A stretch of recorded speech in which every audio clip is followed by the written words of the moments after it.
दीवार पर टंगी सास। पंजाबी में कहावत है, सास चंगी होवे या ते दीवार ते टंगी होवे।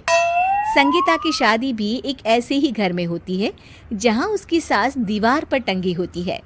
ससुर और पति शादी के पहले दिन उसे सास के फोटो के सामने ले जाते हैं, जहां ससुर जी कहते हैं, बेटा बेटा संगीता, ये तुम्हारी सास थी, बहुत नेक और भली, लेकिन थोड़ी गुस्सैल थी। गुस्सा आने पर सब तहस नहस कर देती थी, पर अब ये इस दुनिया में नहीं है। हाँ संगीता, माँ होती तो तुम इनकी कोई बात टाल नहीं सकती थी, वरना तो माँ घर में भूचाल ले आती। संगीता मन में खुश होती है कि अच्छा है कि ऐसी औरत अब इस घर में नहीं है, लेकिन दिखावे के लिए वो जैसे ही सास की फोटो के सामने हाथ जोड़कर खड़ी होती है, ये क्या?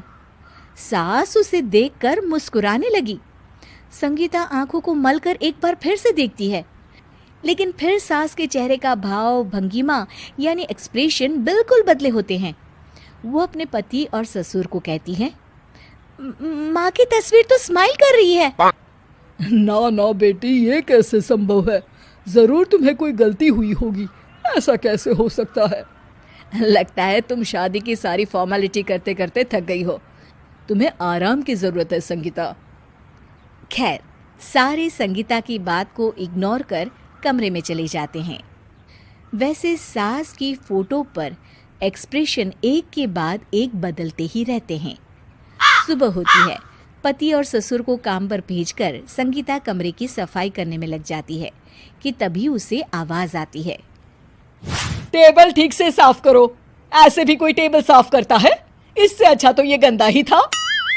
किसी औरत की आवाज सुन संगीता दंग रह जाती है और सोचने लगती है कि आवाज कहाँ से आई। आवाज को नजरअंदाज कर वो फिर से अपना काम करना शुरू करती है, लेकिन इस बार तो आवाज बिल्कुल उसके कान के पास से आती है। मेरा घर है ये। जब तक मैं थी चमका कर रखती थी, हर एक चीज शीशे की तरह थी। तुम्हें तो ना सफाई आती है ना कुछ पता है। क्यों तुम्हें मेरे घर की जिम्मेदारी दे दी गई है? पता नहीं तुम में मेरे बेटे को क्या दिखाई दिया। मैं होती तो एक से बढ़कर एक लड़कियों की लाइन लगा देती। अब संगीता को समझने में देर नहीं लगी कि ये आवाज किसी और की नहीं बल्कि उसकी सास की है, जो दीवार पर टंगी है।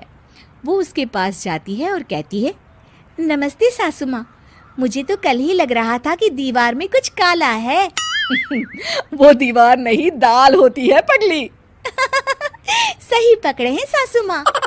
तो क्या हो गया आपको जो आप यहाँ भी चैन से नहीं बैठी हैं? सुना मैंने आपका व्यवहार काफी गुस्से वाला था। चुप रह तू, ज्यादा बकर बकर ना कर।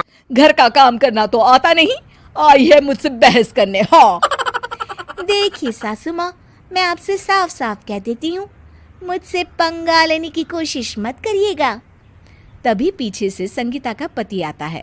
अरे संगीता, किससे बात कर रही हो? कौन है वहाँ?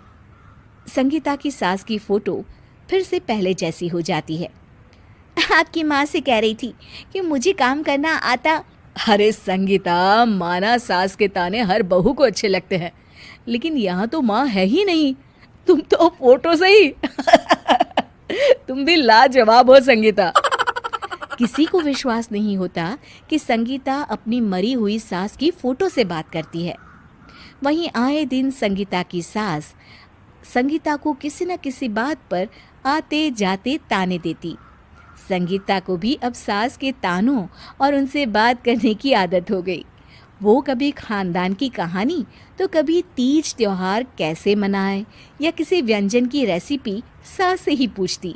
सारा दिन घर में अकेली संगीता की सास अब उसके लिए तानों के साथ पक्की साथी की तरह भी रहने लगी थी, जो किसी और को नहीं बल्कि संगीता को ही सुनाई देती। तो देखा आपने, सास बहू का रिश्ता हर रिश्ते से ऊपर होता है, फिर चाहे वो खट्टा हो या मीठा।